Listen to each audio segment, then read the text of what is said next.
ಒಂದು ಇಂಡಸ್ಟ್ರಿಯಲ್ಲಿ ಒಬ್ಬ ದೊಡ್ಡ ಸ್ಟಾರ್ ನಟ ಬಂದ್ಬಿಟ್ಟು ಅವರ ಪರ್ಸ್ನಲ್ ರೀಸನ್ಸಿಂದ ಅಥವಾ ಅವರು ತಗೊಂಡಿರುವ ಡಿಸಿಷನ್ಸಿಂದ ಸಿನಿಮಾ ಇಂಡಸ್ಟ್ರಿಯಿಂದ ದೂರ ಹೋಗ್ತಿದ್ದೀನಿ, ಇದೇ ನನ್ನ ಲಾಸ್ಟ್ ಸಿನಿಮಾ ಅಂತ ಅನೌನ್ಸ್ಮೆಂಟ್ ಮಾಡಿದ್ರೆ ಅವರ ಇಂಡಸ್ಟ್ರಿಗೆ ಎಷ್ಟೊಂದು ಲಾಸ್ ಆಗುತ್ತೆ, ಅದ್ರ ಜೊತೆಗೆ ಅವರ ಅಭಿಮಾನಿಗಳಿಗೆ ಎಷ್ಟೊಂದು ಕಷ್ಟ ಆಗುತ್ತೆ ಅಂತ ಪ್ರತಿಯೊಬ್ಬರಿಗೂ ಗೊತ್ತೇ ಇದೆ. ಆ್ಯಂಡ್ ಹೌದು, ನಿಜ, ನಾನು ಯಾವುದ್ರ ಬಗ್ಗೆ ಮಾತಾಡ್ತಿದ್ದೀನಿ ಅಂತ ನಿಮ್ಗೆ ಈಗಾಗಲೇ ಗೊತ್ತಿರುತ್ತೆ, ತಲಪತಿ 69. ಸೊ ಈ ಸಿನಿಮಾದ ಬಗ್ಗೆ ಕಂಪ್ಲೀಟಾಗಿ ವಿಡಿಯೋದಲ್ಲಿ ಮಾತಾಡೋಕ್ಕೆ ನಾನು ಹೊರಟಿದ್ದೀನಿ. ಇನ್ ಕೇಸ್ ಏನಾದರೂ ಫಸ್ಟೇ ಹೇಳ್ತಾ ಇದ್ದೀನಿ, ನೀವು ತಲಪತಿ 69 ಅಪ್ಡೇಟ್ ತಿಳ್ಕೋಬೇಕು, ನೀವು ಒಬ್ಬ ತಲಪತಿ ವಿಜಯ್ ಸರ್ ಅವರ ಅಭಿಮಾನಿಯಾಗಿದ್ದರೆ ಮಾತ್ರ ಈ ವಿಡಿಯೋನ ನೋಡಿ. ಆ್ಯಂಡ್ ಅಫ್ಕೋರ್ಸ್ ನೀವು ನೋಡ್ತೀರಾ ಅಂತ ನನಗೆ ಗೊತ್ತು, ಒಂದ್ಸಲ ಚೆಕ್ ಮಾಡಿ, ತುಂಬಾ ಖುಷಿ ಪಡ್ತೀರಾ ವಿಡಿಯೋ ನೋಡಿದ್ಮೇಲೆ ಅಂತ ನನ್ನ ಅನಿಸಿಕೆ ಅಷ್ಟೇ. ಸೊ ನೀವು ಶುರು ಮಾಡೋಕ್ಕಿಂತ ಮುಂಚೆ ಹೆಲೋ ಇರುವ ನಾನು Gajendra from Karunadu. Let's get into the video. Thalapathy 69 ಸುಮಾರು ಒಂದು 25 ವರ್ಷಗಳಿಂದ ಸಿನಿಮಾ ಇಂಡಸ್ಟ್ರಿಯಲ್ಲಿ ಅವ್ರದ್ದೇ ಆದಂತಹ ಸಿನಿಮಾಗಳನ್ನ ಮಾಡಿಕೊಂಡು ಆ್ಯಂಡ್ ಅವ್ರದ್ದೇ ಆದಂಥ ಒಂದು ಫ್ಯಾನ್ ಬೇಸಸ್ನ ಬಿಲ್ಡ್ ಮಾಡಿ ಆ್ಯಂಡ್ ಸದ್ಯಕ್ಕೆ ತಮಿಳ್ ಇಂಡಸ್ಟ್ರಿಯಲ್ಲಿ seriously one of the biggest fans base ಇರೋದು ಅಂದರೆ ಅದು ತಲಪತಿ ವಿಜಯ್ ಅವ್ರಿಗೆ ಅಂತಲೇ ರಿಪೋರ್ಟ್ಸ್ ಅನ್ನೋದು ಹೇಳ್ತವೆ. ಆ್ಯಂಡ್ ನಿಮ್ಗೆ ಈಗಾಗಲೇ ಗೊತ್ತೇ ಇರುತ್ತೆ, ತಲಪತಿ 69 ಈ ಸಿನಿಮಾ ಬಿಟ್ಟರೆ ಇನ್ ಫ್ಯೂಚರಲ್ಲಿ ಅವರು ಸಿನಿಮಾಸ್ ಅನ್ನೋದನ್ನು ಮಾಡ್ತಾಯಿಲ್ಲ. ಅಫಿಷಿಯಲಿ ಅವರೇ ಸ್ವತಃ ಅನೌನ್ಸ್ಮೆಂಟ್ ಮಾಡಿ ಅವರ ನೆಕ್ಸ್ಟ್ ಜೀವನ ಏನಿದೆ ಅದು ಕಂಪ್ಲೀಟಾಗಿ ಪಾಲಿಟಿಕ್ಸ್ಗೆ ಎಂಟ್ರಿ ಆಗ್ತಾ ಇದ್ದಾರೆ ಅಂತ ಪ್ರತಿಯೊಬ್ಬರಿಗೂ ಸುಮಾರು ಒಂದು 6 ತಿಂಗಳ ಹಿಂದೆಯೇ ಮಾಹಿತಿನ ನೀಡಿದರು.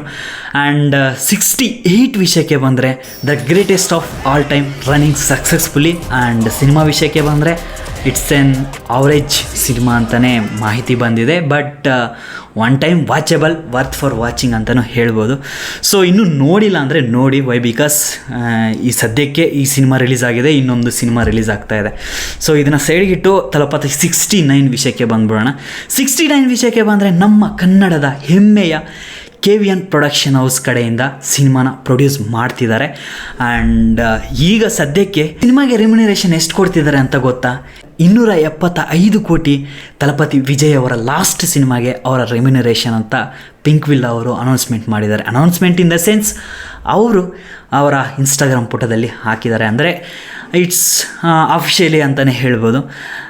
ಬಟ್ ಕೆಲವೊಂದು ಮಾಹಿತಿಗಳನ್ನ ಪ್ರೊಡಕ್ಷನ್ ಹೌಸ್ ಕಡೆಯವರು ಬಿಟ್ಕೊಡಲ್ವಲ್ಲ, ಸೊ ಈ ಕೆಲವೊಂದು ಸಿನಿಮಾಗಳನ್ನ ಟ್ರ್ಯಾಕ್ ಮಾಡೋ ವೆಬ್ಸೈಟ್ಸಲ್ಲಿ ಸಹ ಇದನ್ನು ಮೆನ್ಷನ್ ಮಾಡಿದ್ದಾರೆ.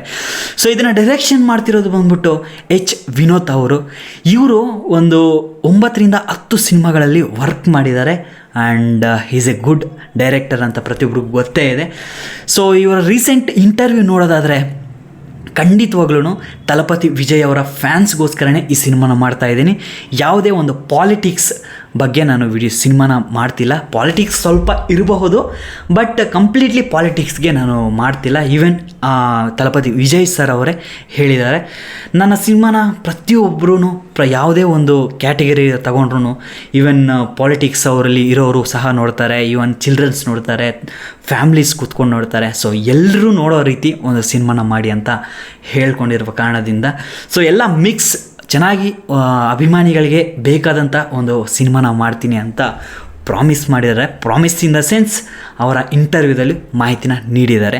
ಇನ್ನು ಮ್ಯೂಸಿಕ್ ವಿಷಯಕ್ಕೆ ಬಂದರೆ ಅಫ್ಕೋರ್ಸ್ ನಂಬರ್ 1 ಮ್ಯೂಸಿಷಿಯನ್ ಸದ್ಯಕ್ಕೆ ಟ್ರೆಂಡಿಂಗಲ್ಲಿರುವ ಅನಿರುದ್ಧ್ ಸರ್ ಅವರು ಈ ಸಿನಿಮಾಗೆ ಮ್ಯೂಸಿಕ್ ಅನ್ನೋದು ಕೊಡ್ತಾ ಇದ್ದಾರೆ. ಸೊ ನನಗೆ ಪರ್ಸ್ನಲಿ ನಾನು ಹೇಳೋದಾದರೆ ಆ್ಯಕ್ಚುಲಿ ಡೀಟೇಲ್ಸ್ ಎಲ್ಲ ಸುಮಾರು ಒಂದು 6 ತಿಂಗಳ ಹಿಂದೆಯೇ ನಾನು ಕವರಪ್ ಮಾಡಿದ್ದೆ. ಆ್ಯಂಡ್ ಇವತ್ತು ಅಫಿಷಿಯಲಿ ಅನೌನ್ಸ್ಮೆಂಟ್ ಮಾಡಿದ್ದಾರೆ KVN ಪ್ರೊಡಕ್ಷನ್ ಹೌಸ್ ಕಡೆಯಿಂದ. ಸೊ ಲಾಸ್ಟ್ ಫಿಲಿಮ್ ಅಂತ ಕಷ್ಟ ಪಡಬಹುದು ಅವರ ಅಭಿಮಾನಿಗಳು, ಬಟ್ ಏನು ಮಾಡೋಕ್ಕೂ ಆಗಲ್ಲ. ಅವರ ಸ್ಟೇಟ್ನ ನೆಕ್ಸ್ಟ್ ಲೆವೆಲ್ಗೆ ತಗೊಂಡು ಹೋಗಬೇಕು ಅಂದರೆ ಅವರ ಸ್ಟೇಟಲ್ಲಿ ಒಳ್ಳೆ ಕೆಲಸಗಳನ್ನ ಮಾಡಬೇಕು ಅಂತ ಅವ್ರ ಮನಸ್ಸಲ್ಲಿದ್ದಾಗ ಅದನ್ನು ನಾವು ರೆಸ್ಪೆಕ್ಟ್ ಮಾಡಲೇಬೇಕು. ಈವನ್ ನಮ್ಮ ಕನ್ನಡ ಇಂಡಸ್ಟ್ರಿಯಲ್ಲೂ ಯಾರಾದರೂ ಒಬ್ಬ ದೊಡ್ಡ ಸ್ಟಾರ್ ಏನಾದರೂ ಫಿಲ್ಮ್ ಜರ್ನಿನ ಬಿಟ್ಟು ಪಾಲಿಟಿಕ್ಸ್ಗೆ ಎಂಟ್ರಿ ಕೊಡ್ತೀನಿ ಅಂದರೆ ನೀವು ಕಮೆಂಟ್ ಬಾಕ್ಸಲ್ಲಿ ಬರೀರಿ. ಸೊ ಯಾರು ಆ ರೀತಿ ಬಂದರೆ ನಮ್ಮ ಸ್ಟೇಟಲ್ಲೂ ಸಹ ಒಳ್ಳೆ ಕೆಲಸಗಳು ನಡೆಯುತ್ತೆ ಅನ್ನೋದನ್ನು ನಿಮಗೆ ಗೊತ್ತಿದ್ರೆ ಕಮೆಂಟ್ ಬಾಕ್ಸಲ್ಲಿ ಬರೀರಿ. ಸೊ ನನ್ನ ಅನಿಸಿಕೆ ಹೇಳ್ಬೋದು, ಬಟ್ ನೀವೆಲ್ಲ ಜಾಸ್ತಿ ಜನ ಬೇರೆ ಫ್ಯಾನ್ಸ್ ಎಲ್ಲ ನೋಡ್ತಾ ಇರ್ತೀರ, ಸೊ ಹರ್ಟ್ ಆಗುತ್ತೆ. ಸೊ ನೀವು ಕಮೆಂಟ್ ಬಾಕ್ಸಲ್ಲಿ ಬರೆದ್ರೆ ನನ್ನ ರಿಪ್ಲೈ ನಿಮಗೆ ಖಂಡಿತವಾಗ್ಲೂ ತಿಳಿಸ್ಕೊಡ್ತೀನಿ. ಸೊ ಇನ್ನು ಸ್ಟೋರಿ ಆ್ಯಂಡ್ ಡೈಲಾಗ್ಸ್ ವಿಷಯಕ್ಕೆ ಬಂದರೆ H. ವಿನೋದ್ ಅವರೇ ಇದನ್ನು ನಿಭಾಯಿಸಿದ್ದಾರೆ ಅಂತಲೇ ಹೇಳ್ಬೋದು. ಸೊ ಇದನ್ನು ಜಾಸ್ತಿ ಡ್ರ್ಯಾಗ್ ಮಾಡೋ ಅವಶ್ಯಕತೆ ಇಲ್ಲ, ಕಂಪ್ಲೀಟಾಗಿ ನಿಮಗೆ ಮಾಹಿತಿನ ನೀಡಿದ್ದೀನಿ ಅಂತ ನನ್ನ ಅನಿಸಿಕೆ. ಆ್ಯಂಡ್ ಅಫ್ಕೋರ್ಸ್ ನಾನು ಇವಾಗಲೇ ಮೆನ್ಷನ್ ಮಾಡಿ ಹೇಳ್ತಾ ಇದ್ದೀನಿ, ಈ ವರ್ಷ ಕಂಪ್ಲೀಟಾಗಿ ಸಣ್ಣ ಅಪ್ಡೇಟ್ ಬಂದರೂ ಸಹ ನಾವು ಅದ್ರ ಬಗ್ಗೆ ಮಾತಾಡೋಣ. ಯಾಕಂದರೆ ಅವರ ಕೆರಿಯರಲ್ಲಿ ಲಾಸ್ಟ್ ಸಿನಿಮಾ ಆಗಿರೋದ್ರಿಂದ ನಾವು ಇನ್ ಫ್ಯೂಚರಲ್ಲಿ ಖಂಡಿತ ಅದ್ರ ಬಗ್ಗೆ ಮಾತಾಡೋಕ್ಕೆ ಸಾಧ್ಯನೇ ಇಲ್ಲ.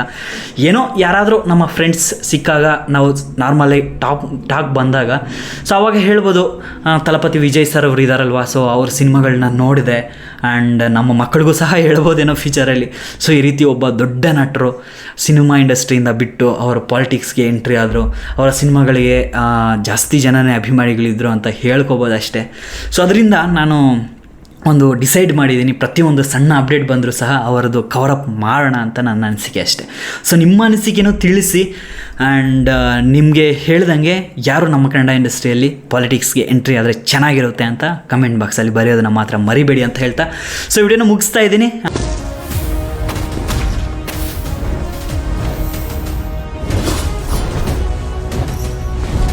Love you all. ನೆಕ್ಸ್ಟ್ ವಿಡಿಯೋದಲ್ಲಿ ಸಿಗ್ತೀನಿ. ಅಪ್ಪ ಅಮ್ಮನ ಚೆನ್ನಾಗಿ ನೋಡ್ಕೊಳ್ಳಿ.